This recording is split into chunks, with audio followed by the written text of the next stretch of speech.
Hi guys, thanks for tuning in. It's Laura at Sheer Passion. I want to jump right in and I want to talk to you about a subject that I hopefully explain well, but that you can connect to since the day that you were born. I want to be an encourager. I want to make you think. I want you to stand alone or stand in a crowd and know why you exist and why there are things out there in society that are bugging us. So let's take ourselves again, whether you're married, divorced, have brothers, sisters still living at home, husband or wife, mom or dad, brother or sister, son or daughter, it doesn't matter. Let's just take you. One of the things that we talk about in society that a lot of people use, which I believe in an incorrect way, is the word gossip. So when we gossip, we're talking about a subject or someone to initially get a rise out of somebody and to tear down another party. So as a young girl and as a tween and as a teen and as a young adult and what I would consider now, I'm headed to 40, so it's downhill from there. We're all held to accountability in what we say. One of the things that I learned very quickly is that the devil is capable of using what I consider his little minions to do his dirty work to keep our minds busy. Remember, today's video is to empower us to think.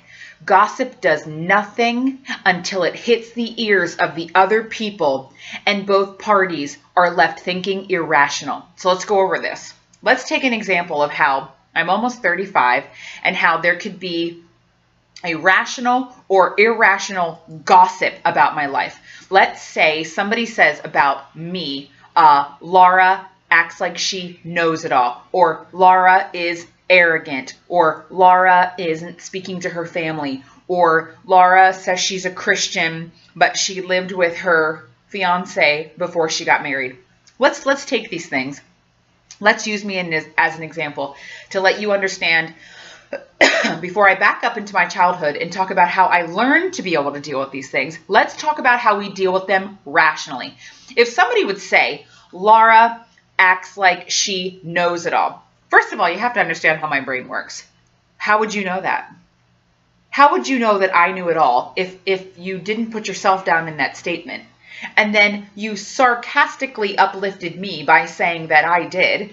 And then why would you not want to live in a society where another woman or another man knows something that can be beneficial to all people left in that society? The devil breaks you down being busy saying things in a tone of voice that sounds like it may be bad. When someone says, Laura knows it all, I'm like, hey, that's awesome. That's not putting me down, that's putting you down. And not only that, in the end, I hope that I know a little bit of something each year that I get older. If you tell someone else in this town that Laura knows it all, guess what will happen to an irrational thinking male or female?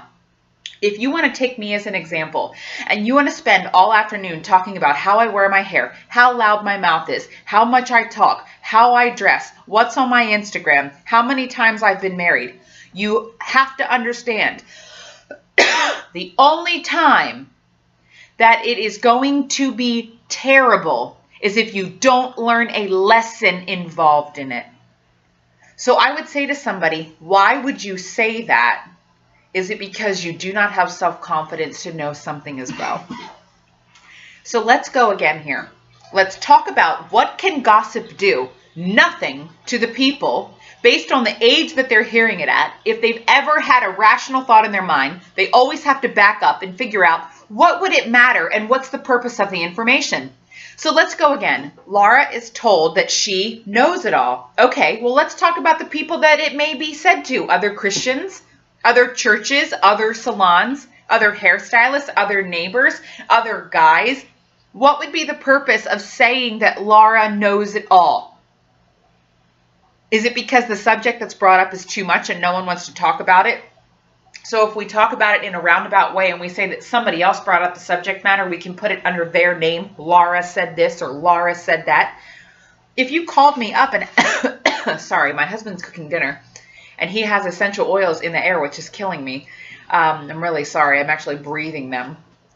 So it's steam and it's actually making me, it's tickling my throat. I apologize. It might actually be too much. You're going to have to put a lid on that. So one of the things is that you have to know it can never tear down unless the brain that it's hitting is irrational, okay? So when we're talking about, let's say that one of our friends is having an affair. Okay, well, what would that matter? If you want to talk about sex, you can talk about sex, but the most ridiculous part to talk about sex is that sex is difficult. Sex is scary, especially if you don't know what you're doing. Lots of times people think sex is going to be so grand and so wonderful. You have to make time for it. Once you had it once, if it's not great, you constantly have to make choices to go back to it. It wouldn't matter if you had had sex with 1,000 people on the planet. The person that you're with currently is different. And so you'd have to spend time desiring their body over and over and over and over again. And each person is held to a sexual standard of desire, which means you cannot gain weight. You must take care of your body.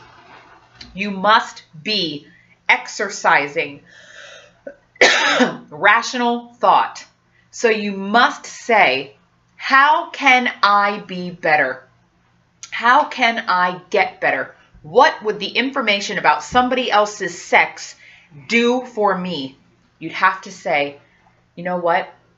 I understand how it can be, how you can feel as lonely in a relationship, that it would lead you to having sex with another person. Rational thinking people back up and understand what would lead a person to the moment that we're at. If you want to talk about somebody having an affair, all you're doing is talking about the darkest part of their brain where they put all rational thought aside and they became desperate to meet needs that only our Creator God can meet. Because society keeps explaining to you that church is found in being politically correct at your politically correct picnics and churches, you still have no idea what it is like to walk around with a rational mind, using your brain, thinking deeply, and understanding the enemy you work against. You do not glorify Satan when you understand how he tears down. Remember Adam and Eve. The one thing they needed to save themselves from being kicked out of paradise wasn't free will to choose between good and evil. It was to understand how powerful communication was, no matter how high the levels of anxiety were. No matter how much they wanted to do something, they never would have needed to change because God had already explained to them what he wanted from them. Had Eve said, "What is the purpose of this serpent coming to me, telling me that I won't die?" She could have called God back up and said, "The tables have changed here. You told me not to eat it, but this thing right, this thing right here has said go right ahead." Hold on, let me grab a drink here.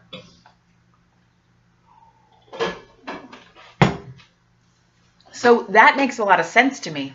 Do you understand that? I think that makes a lot of sense to me. I apologize that my throat is driving you all nuts. So when you think about the fact that Adam and Eve could have said, what is going on here? Because we have new information, they would have been able to ask another direct question to their Creator God. And that is why Genesis is so important, and I think Revelations is so important to me, because all the middle stuff in the Bible, I really do believe that God tried to give to people so they could understand we are never alone in going through things on this planet. We always have somebody else that's gone through it, that's shown us what we need to do. So in communication, if you've ever noticed that the electronic world allows us to communicate so quickly, but it's not usually positive. Think about that one for a really long time. How we can send things more quickly, more efficiently, and deal with things right when it needs to be dealt with. And yet we still cannot do face-to-face connection when there's conflict. That is a learned behavior. So you have to understand what will go on inside of relationships when somebody gossips. Gossip comes from each child born into a family who becomes a young adult and then a tween and then a mom, dad, coworker, boss. All of these things that happen in the transitions of the age of our life build upon the data that was put in our brain. If there was no data put in your brain to be a good human being, the absolute best human being that you can be based on what information they have, not to control you, not to tell you, but to guide you down a path of the basic structures of what humans need to start out. And then as we get older, we would always choose more wisely of where we would eat, sleep, drink, who we would spend time with, because we'd see the value in an entire society circle. Because electronics make things go out very quickly, imagine what would have happened in older times where vehicles and transportation and communication transportation was different. Plus, people had to spend a lot of time outside preparing the home and the food, which I think is great, because when we start to really understand the blessings of our society, we have so many things at our fingertips that we do not need to be out in the fields. But the reality is somebody needs to be out there. And since we're removed from that, we're also removed from rational thought. We were not given rational thought as children, because that would have made our parents stand in accountability to Christ.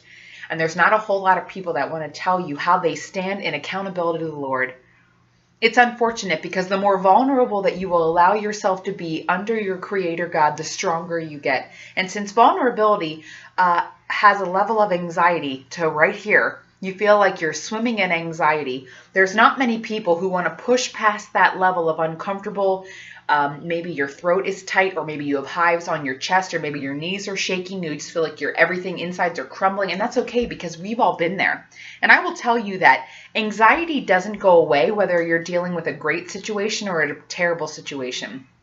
So if you can start to understand that the more you put yourself in a situation to deal with honesty and truth, the harder the devil will push.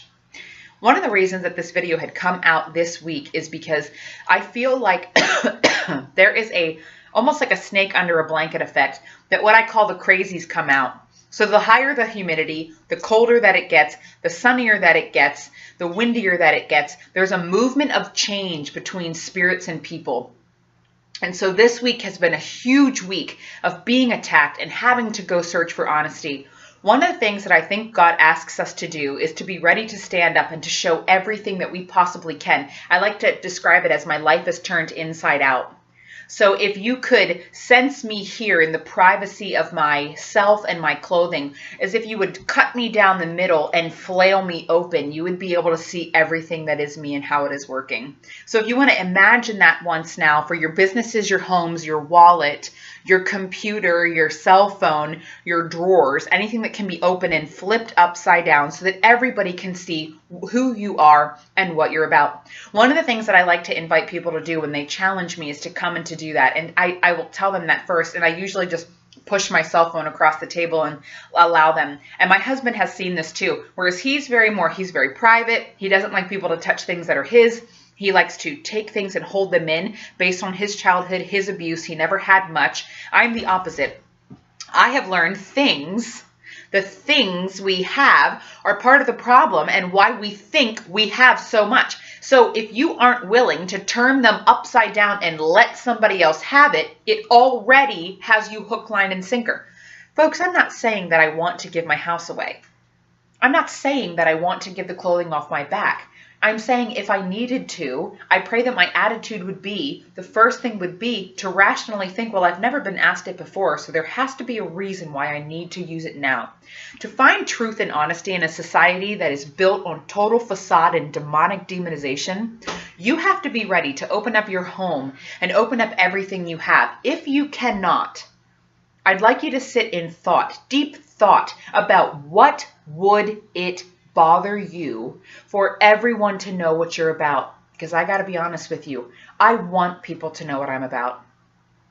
I want people to understand that there is a practice and a reason for everything, because that is what gives glory to God. If you called me out on something that you didn't like, I want to be the woman that stands there and says, that is your right. And I want to be accountable to what I say. If I say something that hurts another person, I'm not saying that I take it back, but I'm saying that I listen to what they're saying and then I find rational thought.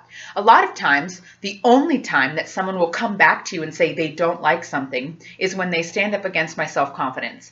I have been known in this area to change my entire life, even the way that I look, the way my skin looks, the way that I am, the way that I wear the least amount of makeup now, the I can wear tons of jewelry or I can wear a little bit of jewelry. I spend very little money on high-end things. I try to find everything on a bargain. I live on less. I wash my clothing by hand. And so working in the beauty industry, I've been around a lot of women where we're very cosmetic, the whole Starbucks and 19 colors of lip gloss in our purses, but you know, our credit cards are maxed out and we hate the next 3 clients that are coming in. It's the same thing in church. I have found that there are so many people walking through the doors, but the facade and the agenda is based on money and it's checked off the do list for the week. Now, I speak out against this behavior because I think, based on my experience, that the Lord is telling me, Laura, we are missing something here, and I would agree. Let's get back to that gossip. When I was 6 years old and I accepted salvation, I knew there was an undertone in my family that was demonic because of how cold everyone was every time we went to holiday get-togethers. Maybe you sense that. And I want to keep this video short, so I'm going to wrap this up.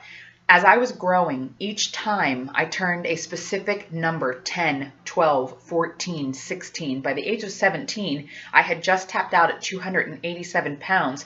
I was on a continual growth up. And so there was all of these rumors and gossips about family and being overweight. And when you have overweight children and you have overweight parents, oh, the tables just talk, because we all look the same. It's like it comes out of the spigot, right? So one of the things that I like to talk about is how when I was 17 and accused of being sexually active, I was not going home because I didn't like the family structure. I would stay out of it because it was so cold and it was so, there's always a vendetta in the kitchen. I didn't like it, so I stayed out. And I'm very independent and I love to see how the world is working out there versus what's going on in my heart. I also had a lot of free will, and I was learning that I was attractive and that boys were finding me attractive, and I sought that out. Well, there's a lot of rumors in how people have sex, lose their virginity, whatever it is. So I've learned that rumors start at a very young age, whether they have your parent to go to or not. I have been able to stand up to what rumors are. And when my husband and I got married, we were able to go and meet with certain people all over town and just ask them, what happened when I was a child? What was it like as I was growing up? How did my parents behave? Was there anything talked about my parents' behavior? My parents, unfortunately, are not accountable to those people and what they say and how it came about.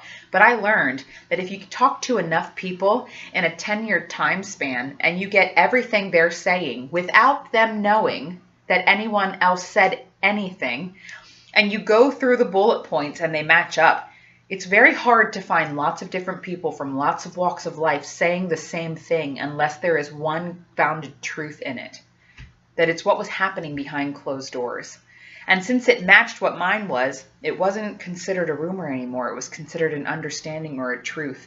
So people have, unfortunately, allowed the way they feel about the situation to become the way they talk about the person in the future. So let's go back to that, because rumors can spill into gossip. And rumors start because a person has had an issue with another person based on a certain situation. From that turning point, gossip begins because people feel emotionally connected to it.